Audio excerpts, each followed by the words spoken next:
नमस्कार। मेहता टॉक्स हजारीबाग में आपका स्वागत है। मैं ज्ञानचंद प्रसाद मेहता। आज का विषय आप 2 दिन से लगातार सुन रहे होंगे। इज़राइल, गाज़ा पट्टी, फ़िलिस्तीन, हमास, ये सब शब्द लगातार आ रहे होंगे।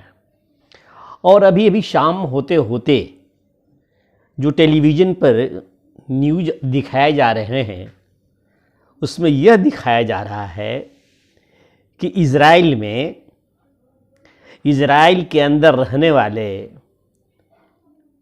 यहूदियों और अरब समुदाय के लोग, ये कहिए मुसलमान, अरब के मुसलमान, अरबी मुसलमान के बीच संघर्ष, लड़ाई हो गई। आश्चर्य। इज़राइल बहुत छोटा देश है। इज़राइल का इतिहास यही है कि 100 वर्ष से भी ऊपर वहाँ के रहने वाले यहूदियों को बेदखल कर दिया गया और दुनिया के अन्य देशों में घूम घूम कर वे अपनी लड़ाई आज़ादी की लड़ते रहे। जहाँ भी एक यहूदी दूसरे यहूदी से मिलते थे तो वे अभिवादन करते थे, अगली मुलाकात हमें अपनी मातृभूमि में यरूशलेम में होगी।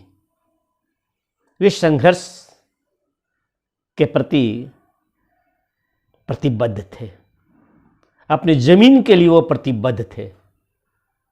इन यहूदियों का दुनिया में और कहीं कोई ठौर ठिकाना नहीं था और इस प्रकार से वो फ़िलिस्तीन, वो जगह जहाँ पर यहूदी थे, वो 1948 में जाते जाते अंग्रेज़ों ने जगह बना दी यहूदियों के लिए और धीरे धीरे करके दुनिया के अन्य देशों ने उन्हें मान्यता दे दिया। अब यहूदी रहने लगे।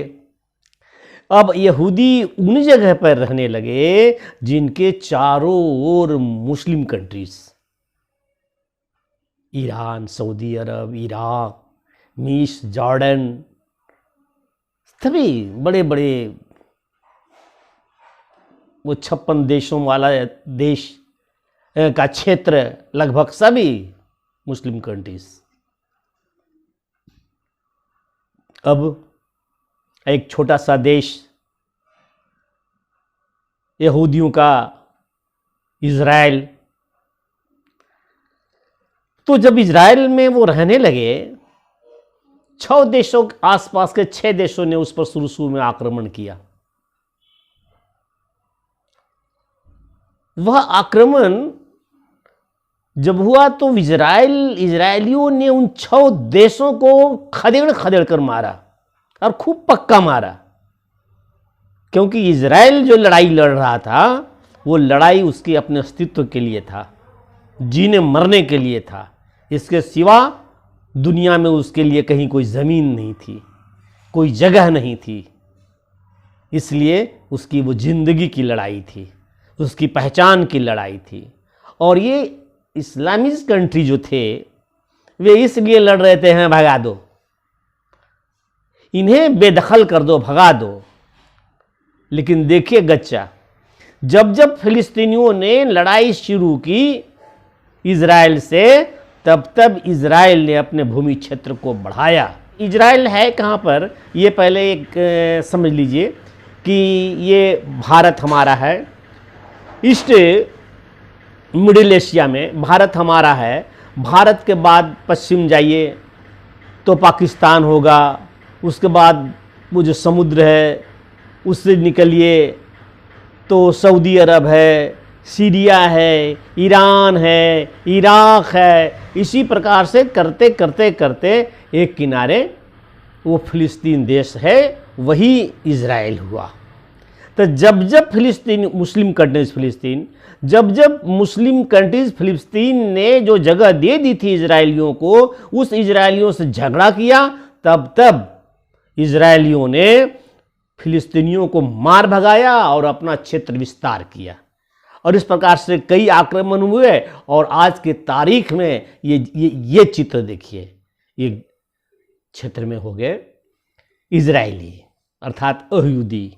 लेकिन यहूदियों की संख्या कुल मिलाकर के इजराइल में कुल मिलाकर के संख्या लगभग 1,98,00,000 98 लाख है। और इस 98 लाख में मुसलमान अर्थात अरब समुदाय के लोग 20% है, 18 लाख। ये वर्तमान स्थिति है। तो ये तय मानो भाई कि किसी भी देश का भविष्य उस देश की जनसंख्या तय करती है। इसलिए भारत भी होशियार रहे। इजराइल ने तो ये चालाकी की कि लड़ाइयां लड़ के फिलिस्तीनियों को भगा करके और जमीन को बढ़ाया। तो पड़ गया एक फिलिस्तीन और एक गाजा। एक गाजा स्ट्रिप है, देखिए किनारे इस नक्शे में गाजा स्ट्रिप, गाजा पट्टी।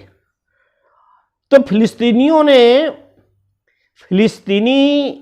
इजराइल के मुकाबले युद्ध में कभी टिक नहीं सकते, इसलिए उसने एक बनाया हुआ है आतंकवादियों का गुट जिसको हमास कहते हैं। वो हिंसा करते हैं।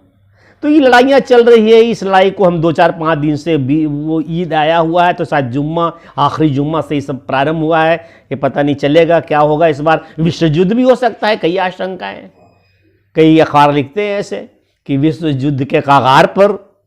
अब देखिए क्या होता है। लेकिन इस बार ये लड़ाइयां जो किनारे किनारे हुआ करती थी,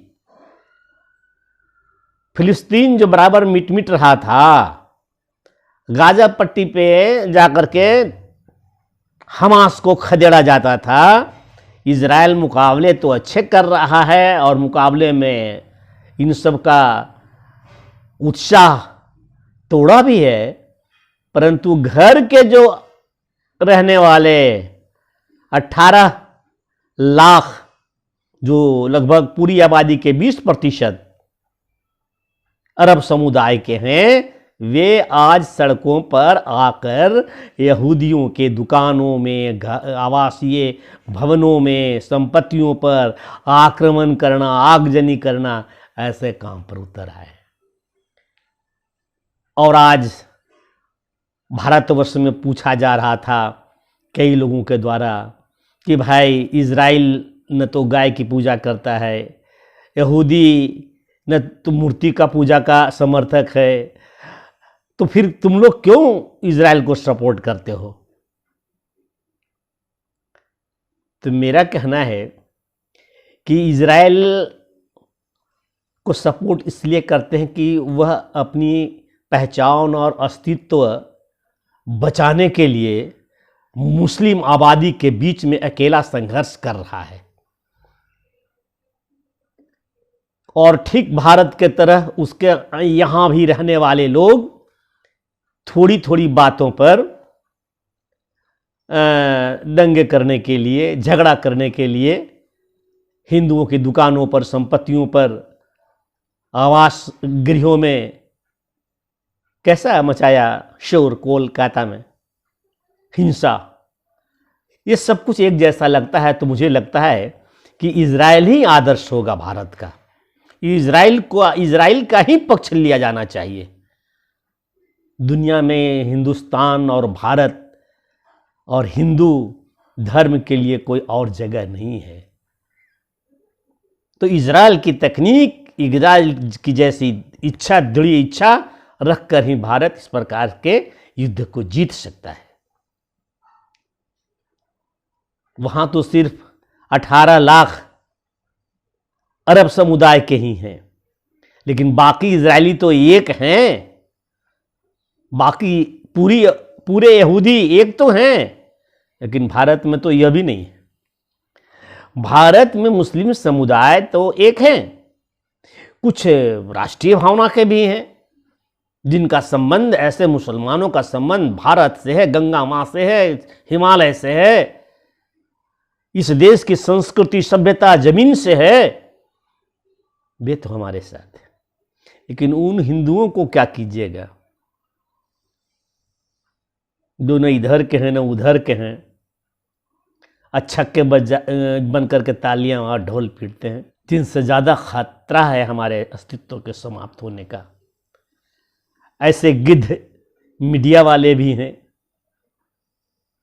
जो दिन रात गाली बकता है, जो कहता है कि इस देश में हिंदू नहीं रहेगा तो क्या होगा, आदमी तो रहेगा ना। ऐसा ही इजराइल कहता है क्या? तो इजराइल की जो स्थिति है, इजराइल की जो लड़ाई है, हम इसलिए उसका समर्थन करते हैं कि उसको भी जीने दो, मान्यता प्राप्त देश है, बहुत काफ़ी अच्छी तकनीक है उनकी। फिर बार बार आक्रमण करके खुद का घाटा क्यों लेते हो? अपना ज़मीन खोते खोते कितना विरल हो गए, थोड़े से तो बचे हो। और ये आतंकवादी गुट हमास त्राही त्राही बोल देगा। आशा है कि आप बहुत कुछ समझ रहे हैं विभिन्न प्रकार के माध्यमों से। तो ये मेरी बात में कुछ विशेष समझाने की नहीं है, बस यही समझाना मैं चाहता था कि इजराइल है कहाँ पर, जो आप समझ गए। और ये उनका थोड़ा सा नक्शा है, ये उनके आबादी भी बता दिया कि लगभग 90 लाख की आबादी है, जिसमें 18 लाख मुसलमान हैं और बाकी ये इजराइल है, यहूदी हैं। और हाँ, वहाँ पर एक चीज़ और महत्वपूर्ण चीज़ बचाने का छूट गया, वो एक जगह एक ऐसा है कि सभी चीज़ आसपास है। आगे बढ़िएगा मक्का, थोड़ा और आगे बढ़िए मदीना, ये हमारे मुस्लिम भाइयों का बहुत ही पवित्र स्थान है। लेकिन यरूशलेम में जो हम बता रहे हैं, फिलिस्तीन, ये इजराइल में ही एक स्थान है, भी बड़ा पवित्र स्थान है। वहाँ पर तीनों समुदाय का दावा है। इस्लाम वाले कहते हैं कि वो मुसलमानों के लिए बड़ा पवित्र है, यहाँ पर आए थे, उनके कोई पैगंबर के से संबंधित। ईसाई कहते हैं कि ये हमारे लिए बड़ा इम्पोर्टेंट है, और यहूदी भी बताते हैं कि ये जगह तो मेरे लिए भी पवित्र है। तो वह स्थान भी है एक कारण, अल कबीरा मस्जिद करके या कुछ नाम है, तो वह स्थान भी है इसका कारण। पता नहीं उसकी स्थिति अभी कैसी है, क्या हुआ है।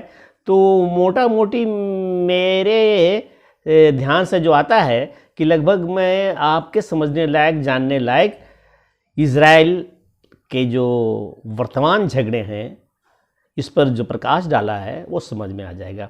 समझ में आए, अच्छा लगे तो लाइक कीजिए, सब्सक्राइब कीजिए, अपने दोस्तों के बीच में इसको, इसलिए कि भाई ज्ञानचंद प्रसाद मेहता का है, अपना आदमी का है, जानते हैं, तो शेयर भी कर दीजिए। और ये अपना जो पॉपुलरिटी यदि बढ़ती है, अच्छा कुछ होता है, तो कुछ अच्छे इंफ्रास्ट्रक्चर का भी व्यवस्था करके, और सब कुछ हम किसी लड़के को ढूंढ करके सारा टेक्निकल चीज़ लगाएंगे जिसमें कि बातों को अच्छी तरह से समझाया जा सके। थोड़ा कोरोना का असर भी कम हो जाए उसके बाद। ठीक है, धन्यवाद, नमस्कार।